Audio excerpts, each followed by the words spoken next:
ચાની કેટલી વાર છે? મને નથી ખબર, પૂછો તમારી વહુને. દિવસે ને દિવસે એની કેટલી વાયડાઈ વધતી જાય છે ને એ તમને નથી ખબર. અરે એના મોઢે કોઈ નાની વાત જ નથી, બધી મોટી મોટી જ વાતો છે. અમારે આમ ને અમારે તેમ. એ વાત ખરી છે. અને સાચું કહું ને તો ઘણી વાર મારી પાસે સામે આવે ને ત્યારે મારી સાથે બહુ મોટી મોટી વાતો કરે છે કે મારા મામા આમ છે ને મારા મામા તેમ છે. એટલે ખરેખર એના મામા એટલા બધા અબજોપતિ હશે. સાચું છે? મમ્મી, પપ્પા, તમારા લોકોની ચા. મમ્મી, તમને લોકોને જો કઈ નાસ્તો કરવાની આદત હોય ને તો મને કહી દેજો. આ શું છે ને, મારા મામાના ઘરે છે ને રોજ સવારમાં બધાને ચાની સાથે ગરમા ગરમ નાસ્તો તો જોઈએ જ. અને અમે રોજ બહારથી નાસ્તો મંગાવીને કરતા હતા, પણ અહીંયા હું તમારા માટે બનાવી આપીશ. અરે ના ના બેટા, અમારે છે ને આ ચા સાથે નાસ્તો કરવાની ટેવ જ નથી. અમારે છે ને ફક્ત સવારમાં ચા જ પીએ છે. કારાદા? હા, પણ બેટા આ તારા મામાને ત્યાં આવી ચાલુ ચા તો નહીં જ પીતા હોય ને? કોઈ ન પીવે મમ્મી. આવી ચા તો છે ને મારા મામાના ઘરે કૂતરાને પણ ન પીવડાવે. આ માણસ તો બહુ દૂરની વાત છે ને. મારા મામાના ઘરે સ્પેશિયલ ગ્રીન ટી આવે છે આસામથી, અને એ પણ કુરિયરમાં મંગાવે છે. આ તમારી લોકોની જેમ આ ચાલુ ચીલા ચા તો એ પીવે જ નહીં.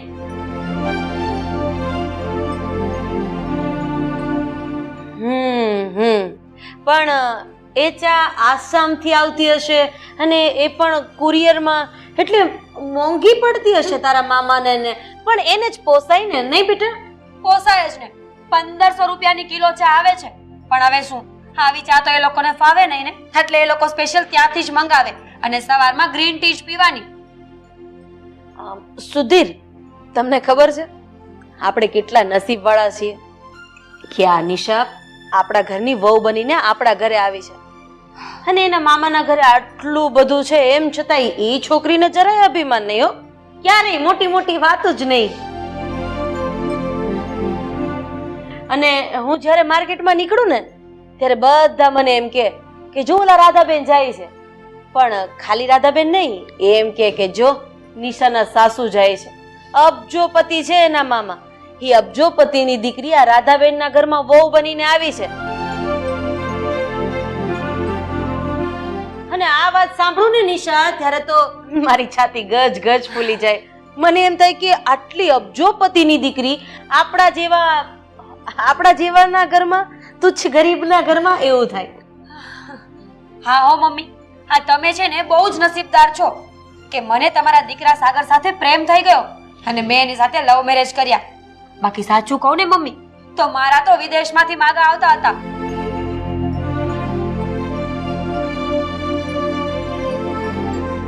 શું થયું મમ્મી? અરે ગરમ લાગી છે. અચ્છા, હા, તો હું શું કહેતી હતી, આ કરોડોપતિના માંગા આવતા હતા, એ પણ વિદેશમાંથી, ફોરેનમાંથી. પણ મેં ક્યારે હા પાડી જ નહીં. આ શું કહેવાય, આ તમારા નસીબ ખુલવાના હશે એટલે જ ને મમ્મી. હા બેટા, એ તો છે જ. આપણે નસીબવાળા કે આપણા દીકરા સાથે આને પ્રેમ થઈ ગયો અને આપણા ઘરની વહુ બનીને આવી. પણ બેટા, તારા મામા અબજોપતિ છે અને એમના ઘરે નોકર ચાકર કામ કરે છે. પણ મારો દીકરો, મારી લાડકી વહુ આપણા ઘરે નોકર ચાકર નથી. આપણું કામ તો આપણે જ કરવું પડશે ને. હા, જઈને કામ પતાવો. હા, એક મિનિટ.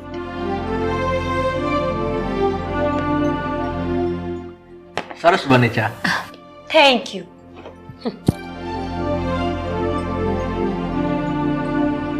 આ એની જાતને સમજતી શું હશે?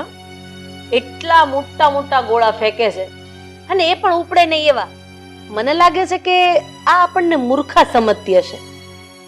જવા દે ને રાધા, એ ગમે એટલા ગોળા છોડે, એ આપણી માટે ગમે એમ બોલે, એ ખુશ તો રહે છે ને. બહુ છે આપણા માટે. ના ના ના ના ના, હું એની સાસુ છું એટલે જવા તો નથી જ દેવી. હું એવું ષડયંત્ર રચીશ ને કે એની બોલતી જ બંધ થઈ જશે અને લગભગ તો એના મામાનું નામ લેતી જ બંધ થઈ જશે. જોજો તમે.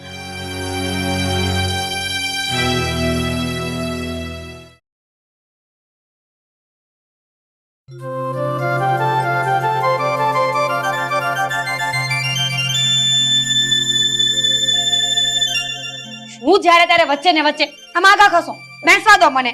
શાંતિ રાખ ને ભાઈ.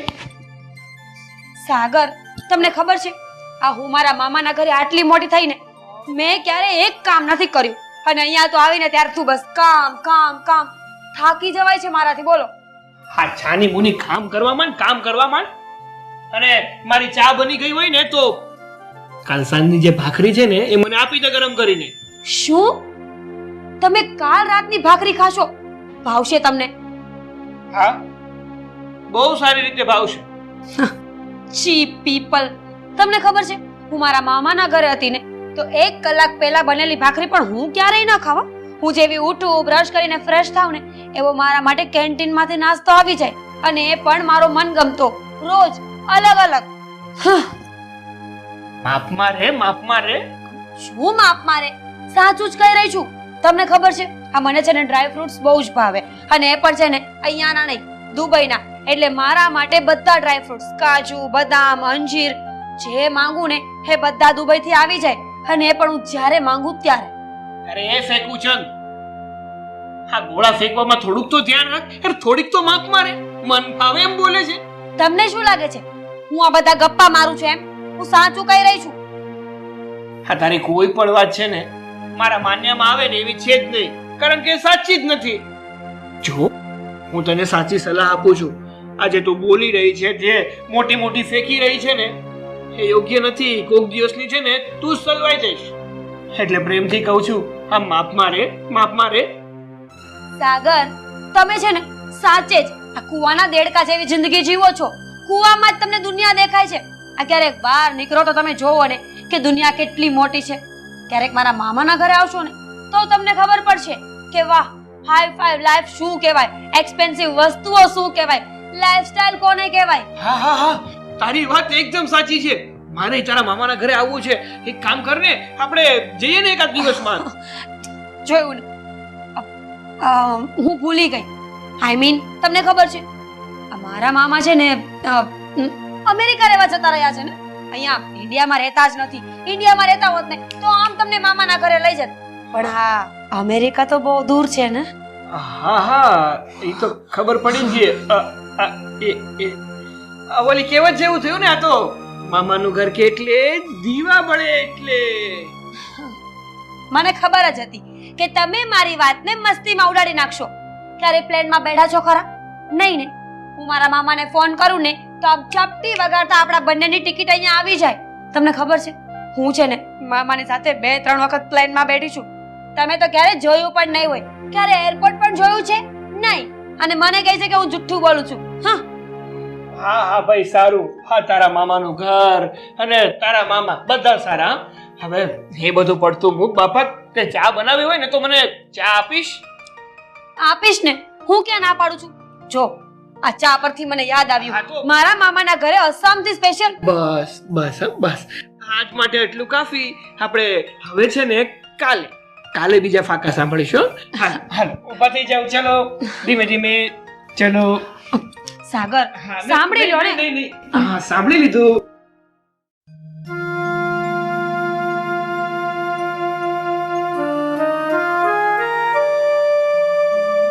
આ વહુની માને પૂછવા દે કે આની વખતે શું ખાતું છે.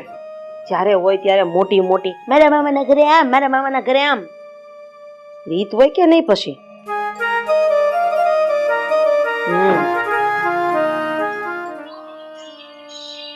અત્યારે ફોન કોનો આવ્યો?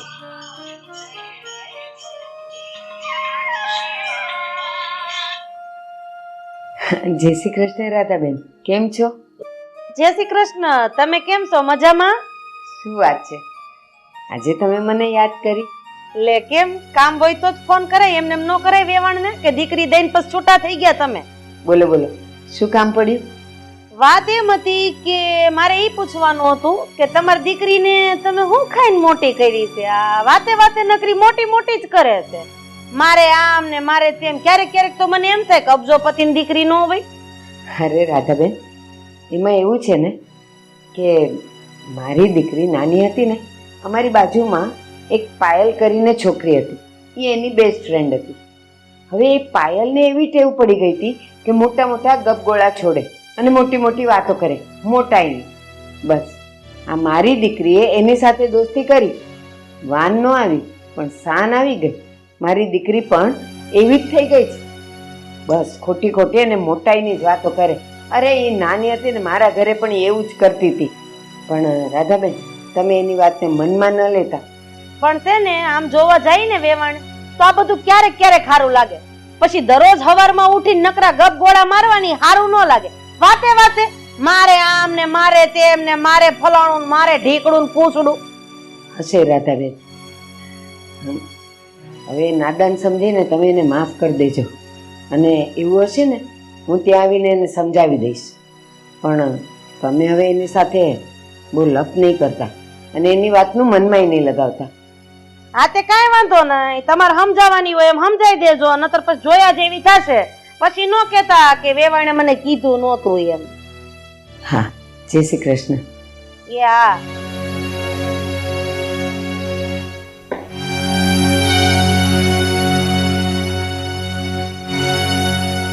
હરી છે આ છોકરી. નાનપણથી સમજાવતી હતી કે આપણે જેવા હોઈએ ને એવી જ વાતો કરવાની, મોટી મોટી નહીં ફેંકવાની. ત્યારે ન સુધરી અને સાસરે જઈને ન સુધરી. શું કરવું આનું?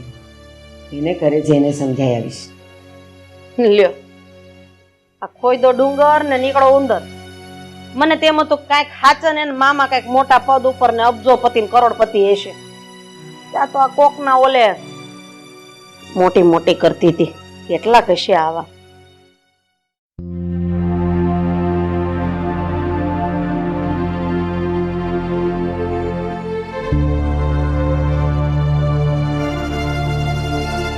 રીના, રીના ક્યાં છે તું?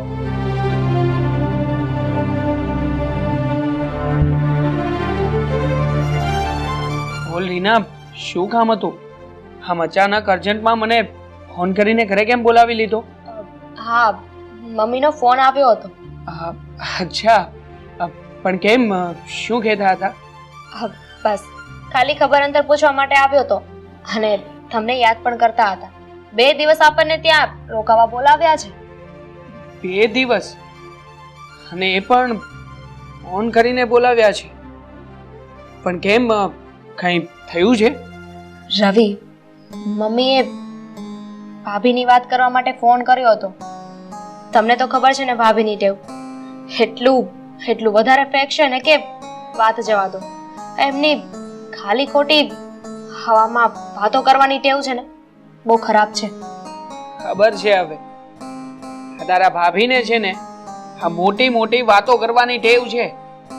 અને આ વાત મને એકલાને નહીં, અને એના અને આપણા આખા ખાનદાનને ખબર છે. પણ શું આમ ત્યાં જઈને શું ભાભીને શું કઈ વાત કરવાની છે કે શું છે? ના ના, વાત નથી કરવાની કઈ. પણ મમ્મી એક પ્લાન બનાવ્યો છે. આપણે ત્યાં 2 દિવસ રોકાવાનું છે અને મમ્મી જેમ કહે ને એમ કરવાનું છે. જ્યાં સુધી ભાભીને લપેટમાં નહીં લઈએ ને ત્યાં સુધી સુધરશે નહીં. જો હા, તારા મમ્મીએ જે કંઈ પણ વાત કરી છે એ વાત સાચી છે. પણ તું તો જાણે છે ને કે આ તારા ભાભીનો સ્વભાવ, આ જેવા જઈશું ને એવું કંઈ ને કંઈ ગપગોળા મૂકવાનું શરૂ કરી દેશે. અને અધૂરામાં પૂરું. એની બગ સાંભળીને પહેલા જ દિવસથી આ માથું પાકી જશે. એ વાત અલગ. હવે તું આવી બધી સિચ્યુએશનમાં 2 દિવસ રોકાવા જવાનું કહે છે. 2 દિવસ કેમ થાય તને ખબર છે? ના, તું એક કામ કર, મમ્મીને ના પાડી દે. આપણે નથી જવું કે. રવિ, એટલે જ તો ત્યાં જવાનું છે ને. મમ્મી એટલે જ ત્યાં બોલાવ્યા છે. હું, તમે અને મમ્મી આપણે ત્રણેય મળીને ભાભીને છે ને બરાબરનો સબક શીખવાડવાનો છે. તો જે સુધરશે ને. આપણે ગમે તેમ કરીને ભાભીને આપણા વાતમાં લાવવા જ પડશે. અને પછી જોવું, પછી સીધા દોર થઈ જશે. આ વાતમાં મારું આવવું જરૂરી છે? જરૂરી છે. નહીં આવું? આવીશ હવે. હા બોલ, શું પ્લાન છે? પ્લાન જણાવ મને. નકર ત્યાં જઈને મારે ભાભીને શું કહેવાનું છે શું નહીં મને કંઈ નહીં સમજ પડે. હા, સાંભળો.